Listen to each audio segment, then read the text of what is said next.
Tere! Alustame täna satside õmblemisega padjapüüri jaoks. Meie kasutame selle jaoks overlocki ja ka overlock, mis teeb rullpalistust.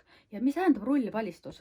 Et see äär jääb selles mõttes rulli, et vaadake see kangas, ta pöörab selle kangaserva ära siia alla ja siis palistab ära. Ja sellepärast see ongi rullpalistus. Ja näete, meie oleme siin pikad ribad juba ära teinud, aga näitame teile ka, et iga overlockiga, ükskõik mis overlock teil on, iga overlockiga saab seda rullpalistust teha. Ja kui keegi ei tea, kuidas oma overlocki seadistada, siis meil on ka koolitus, selle jaoks on olemas koolitus.masitikkimine.ee. Masina seadistamisel te peate teadma, et mis niidipinged tulevad.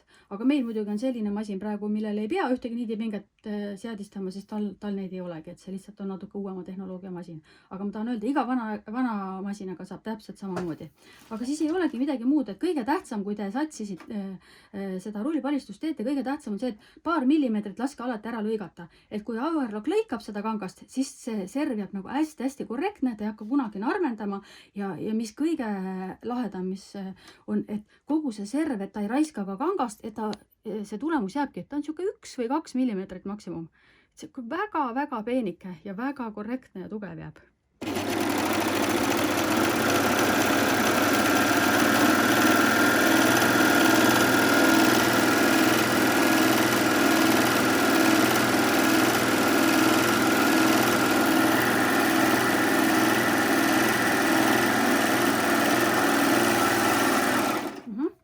Näete, et see, mida ta teeb, et see jääb nagu nii ilus, korrektne, ära pööratud, seetõttu ta ei saa kunagi narmendama hakata. Oleme siin juba nii palju lasknud, näete, prügikoti järgi näete, et selline väga tore õmblemine.